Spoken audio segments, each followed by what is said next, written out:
ஆண்டொன்றுக்கு 5% கூட்டு வட்டி விகிதத்தில் 2 ஆண்டுகளில் 1025 ரூபாய் திருப்பி செலுத்தப்பட வேண்டுமெனில் ஒரு ஆண்டுக்கான தவணையாக செலுத்தப்பட வேண்டிய தொகை எவ்வளவுன்னு கேட்குறாங்க. ஸோ இதுக்கு டைரெக்டாக ஃபார்முலா பாருங்கள். ஆனுவல் பேமெண்ட், இந்த ஃபார்முலா எழுதி வச்சுங்க. இஎம்ஐ அப்படி இல்லைன்னா மாத வட்டி எவ்வளோ கொடுக்கணும் அப்படின்றதுக்கு இந்த formula equal to x divided by 1 + r plus x divided by 1 + r whole square. இது 2 ஆண்டுக்கு. ஃபர்ஸ்ட் ஆண்டு 2 ஆண்டு. இதுவே 3 ஆண்டா x divided by 1 + r/100 whole கியூப்னு வரும். 2 ஆண்டுகளுக்குன்னு சொல்லி மேக்ஸிமம் 2 ஆண்டுக்கு மேலே உங்களுக்கு எஸ்ஐ எக்ஸாமில் கேட்க மாட்டேன். இந்த கேள்வியை கேட்கறதுக்கு வாய்ப்பு கம்மி தான். பட் இருந்தாலும் இந்த ஃபார்முலா நோட் பண்ணி வச்சுங்க. மீதி சம்லாம் நம்ம போட்டிருப்போம், இந்த சம் போட்டிருல. இப்போ இதில் ஆனுவல் சம் வந்து இந்த கேள்வியில் என்ன கொடுத்துருக்காங்கன்னா 1025. அதை அப்படியே சப்ஸ்டியூட் பண்ணிக்கிட்டு எவ்வளோ வந்து நம்ம கடன் தொகையா இஎம்ஐயோ செலுத்த போகிறோன்றது தெரியல. அதனால் என்ன பண்ணிக்கலாம்னா அது எக்ஸ்ன்னு வச்சுக்கிட்டோம். டிவைடட் பை 5% வட்டின்னு அவனே சொல்லியிருக்கான் போட்டுட்டு plus x divided by 1 + 5/100 whole square அப்படின்னு சொல்லி போட்டுடலாம். ஓகேவா? இப்போ இதை அடித்தோம்னா 20, இங்கே அடித்தோம்னா 20ன்னு வந்துடும். இப்போ 20 1 + 1 21/20ன்னு வரும். நோட் பண்ணுங்கள். அடுத்த இது போய்டும்.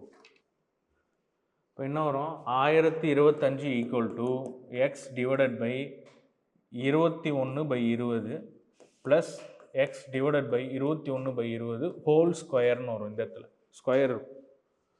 இந்த 20 மேலே போய்டும். 20x டிவைடட் பை 21 ப்ளஸ் இது உள்ள ஸ்கொயர் பண்ணோம்னா எக்ஸ் டிவைடட் பை 441 400ன்னு ஆகிடும். ஓகேவா? கீழே வந்து நாங்கள் இங்கே 21 441 தான் எல்சிஎம். இங்கேயும் 21 பெருக்குன்னா 420x plus 400x divided by 441 இங்கே 1025. 21/20 20 மேலே போனால் 20x கீழே 21. ஆனால் இங்கே 441 எல்சிஎம் வந்து 441. 441 வரணும்னா 21 பெருக்கணும், கீழையும் மேலேயும் பெருக்கணும்.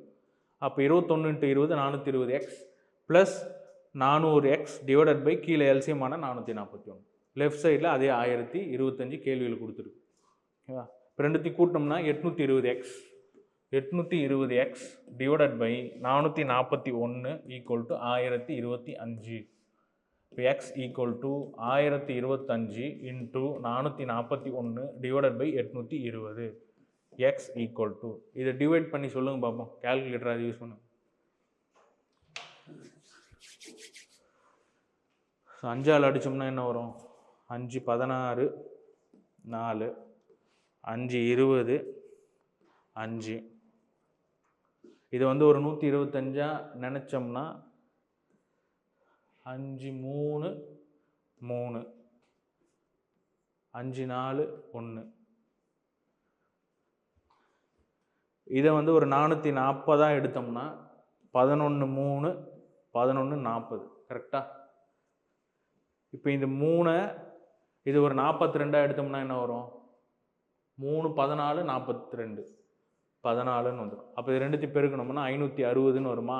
பட் 560 நம்ம ஆப்ஷனில், ஏன்னா நம்ம வந்து 1 அதிகம் எடுத்துருக்கோம் அப்படின்னு சொன்னால் கம்மியாகிறதுக்கு தான் வாய்ப்பு இருக்குது. அப்போ 560 கீழே என்ன ஆப்ஷன் இருக்குன்னு பார்க்கணும்.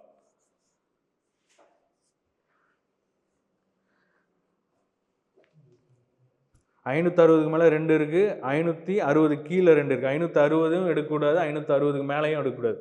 ஸோ 551.2. ஏன்னா இன்னொன்று பார்த்தீங்கன்னா எக்ஸாக்ட் 550 இருக்குது, வராது. எல்லாமே 1ன்றதுனால டிவைட் பண்ணும்போது கண்டிப்பாக புள்ளியில் தான் ஒரு ஆன்சரு. ஸோ இப்போ ஆன்சர் வந்து பார்த்தீங்கன்னா 551.25. நீங்கள் கேல்குலேட்டர் போட்டால் இதுதான் வரும். 551.25.